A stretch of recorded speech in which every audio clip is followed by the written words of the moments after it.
I think people will buy more from you and more often. They'll be more loyal to you if you're willing to be honest with them and upfront. You know, the way of the way of the past, right? The way of selling in the past, it doesn't work anymore. Like the old, used car salesman approach doesn't work anymore. I don't believe it does, at least. And my research, my evidence indicates that it's just not.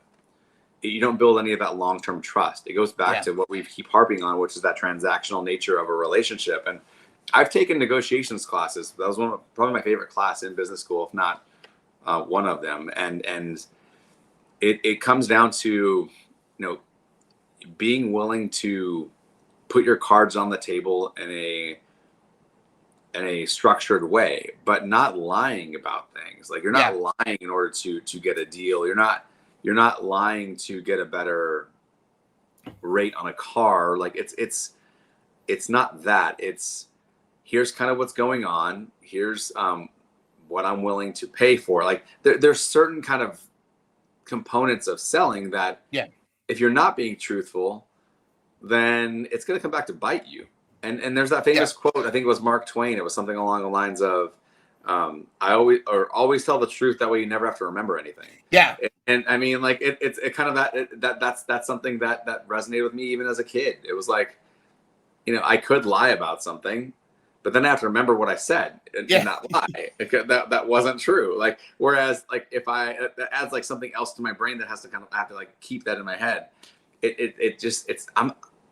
I'm too old to do that. Like I'm in my 40s now. Like my brain, I can't even remember what I had for lunch yesterday. Here I am, like I think you can be an honest salesman. Absolutely. I think it's honesty and integrity are two hugely valuable, hugely important concepts that are probably undervalued right now. But I guarantee you that if you were trying to sell me on something, like whether it's just like a training, like a video training package for something, right? Like you're just trying to teach me how to use this app that we're on, and you explained the benefits of it. You explained how much it would cost, and you explained kind of what the money would go to, to improving your studio setup.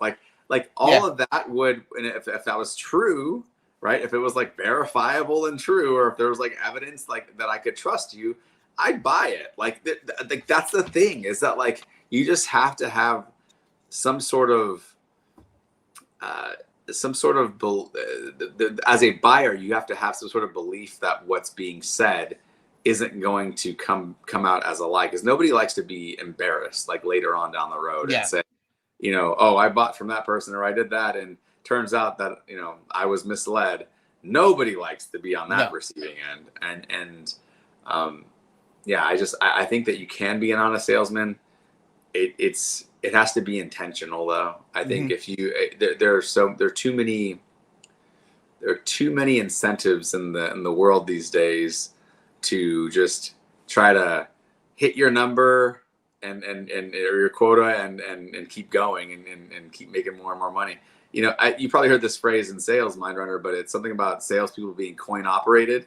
Like a vending machine. Like they only do the things that are going to bring them more money.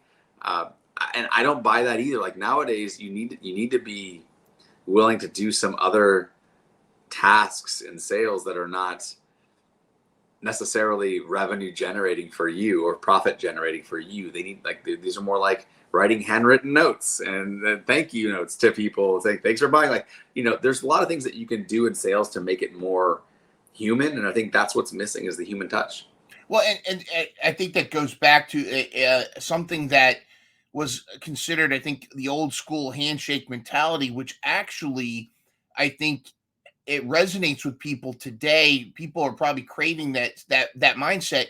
You talk about the handwritten notes. You are still building your business. You are, you're doing those handwritten notes because you want to grow your business. But what I think it is it's versus that when you've got this quota right in your face versus the long term. I think true sales, building a business, building a book of business is long term. I had customers that came looking for me years after I had sold them their car, or they were sending people to the place because of how I treated them. I had a great story where this guy, they would find, this guy found a car for his mom. Her mom died. Her mom's car died, and it was this Hyundai, and she swore she'd never get a Hyundai again. She swore the one car she'll never drive is a Hyundai. And her son found this Ford Focus online, so he came to look at the Ford Focus, and he brought her with her. And just so happens, on the lot, we had a used Hyundai. And it was the only car on the lot that had roll down windows versus the power windows. And it was green. It looked like Kermit the Frog green. We called it the Kermit Mobile. Guy comes in to look at the Focus, and she sits down. And this is something I think is very critical to honest sales, because is qualifying your customer. Because I think what that does is it shows it shows that you're listening to your customer. That's where you ask them those questions of what they're looking for, so that you can match what they're looking for to what you have. And you got to, but I think it's the duty on the salesperson, not in an antagonistic way, but to really push and really ask those qualifying questions because someone might come in and say, I need a 7-passenger SUV. And you say, what do you need it for? Tell me, what do you need it for? Well, I've got 7 kids, and we need to travel back and forth to San Diego. And you're like, okay. And you start talking to them, and you start to realize that they just want an SUV because it looks nice. But really what makes sense for them is a minivan. You get to that point. Well, just really quickly about the story is, as I'm talking to her, her favorite color was green. And she had this phobia of automatic windows because she's afraid that if she drove off the Golden Gate Bridge, she wouldn't be able to roll down the window. Yeah. So I talked to her, and I said, I've got another car I'd like you to look at, but here's the one thing, is it's a Hyundai. But before I did, I told her it's green, it's got manual windows, it's blah blah blah, it's all this stuff. And so she kind of was a little weary, but because I told her all the benefits it had, we went over there. She said, all right, well, I'll look at it. She test drove it immediately. Of course, the son he's like, let's look at the Focus. She got behind the wheel. We drove like 10 feet, and she's like, I like this. And we drove around, and then we got in the Focus. She didn't even drive it. She goes, nope, that's the car. So she came in saying, I don't want a Hyundai. I'll never buy another Hyundai. She left with a Hyundai. Now, that's, some people could say that shady. It's not shady at all, because if she wanted the Focus after all those questions, that's fine. But it was like, I was listening to what she was saying. And sometimes, and I think we need to do this in life with people, is sometimes what people are saying, if you genuinely want to listen, if you're genuinely listening, it's kind of it goes right back to the beginning of our conversation of, well, why do you believe that? What makes you say that? Or how, explain to me what brought you to that decision. I think that's with people. It's like you said, learn by asking questions. You learn, you become that goes with that being genuine. And I really believe being an honest salesperson is not giving them whatever they say they want. It's giving them what they need despite what they think they want.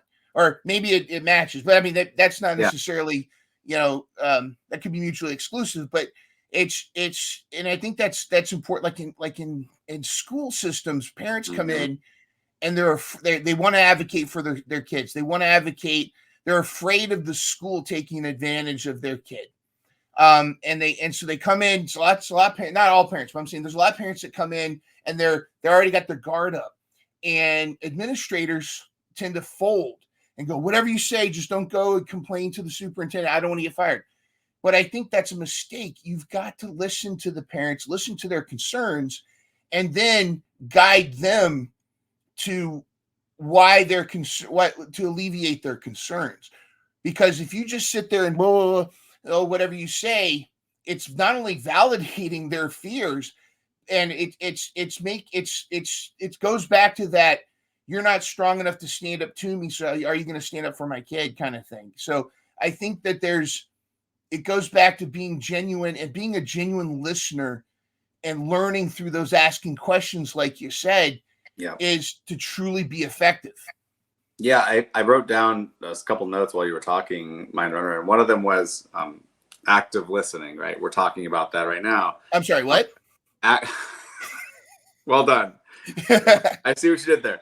Yeah. Active listening is definitely, excuse me, it's one of those key concepts that it's possibly, again, one of those things that's underappreciated nowadays, but it's so important. I talked to Jay about this recently on the Mhm. podcast, that when you're engaging in active listening, it's a sign of respect as well, and you're also recognizing what's being said and when it doesn't match kind of what's being done, right? Through active listening, you can tell when something doesn't quite match what's being said or done, right? Like you can kind of see these things, Yeah. and nonverbal communication can help, like even when we're talking right now, right? And so I also wrote down the word iceberg, and I saw this image, and I'm talking about Yeah. here, the idea of the beliefs and assumptions are what are underneath the surface of the water, and you're not ever going to see that. You need to ask those questions to get there, to Mhm. understand, to surface those beliefs and assumptions, because everything on the surface, you already see that. It's obvious. They make those People make those points pretty clear to you. They'll say, Mhm. this is what I want, this is why I want it, this is what, this has to be green, it has to have this. Sure. Now, or like, I need a 7 passenger, Yeah. Tahoe or something. Yeah. exactly, I need this because I have 7 kids. It's like, okay, now let's go below low surface and figure out, okay, like, what makes you say that, right? Mhm. What makes it, or what makes you think that Tahoe is the right fit for you? And let people start to give you their assumptions and beliefs, and then when things start to kind of don't match kind of the truth of things, you can start to help them understand what's going on, because those are the three most powerful words, I think, for me, going after business school, going into my new career in sales. It's helped me understand.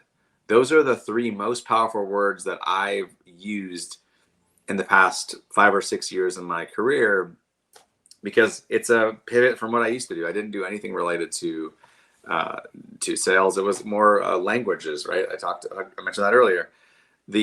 But the idea of help me understand has been so important. I almost throw that into every call that I'm on nowadays, and I still do. I mean, I've been doing it for years, and the reality is that, like, I don't understand 90% of what is being said on some of these phone calls that I'm on with people that I work with, and that's okay. Like, I need somebody to say, this is what this means, and this is what we're trying to do, right? And so, Mhm. like, if people are willing to help you understand, I think that's also a huge sign of respect, and it's a sign that they're listening, right? If they're listening to you actively, if they're trying to help you through something with your best interests in mind, then help me understand is a concept that they will appreciate, and they will be willing to do that. And don't.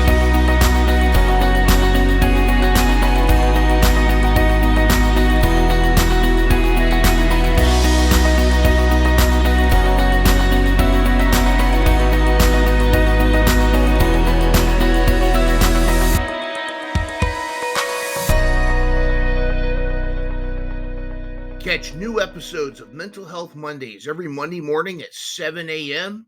Start your week off with a smile and some inspiration.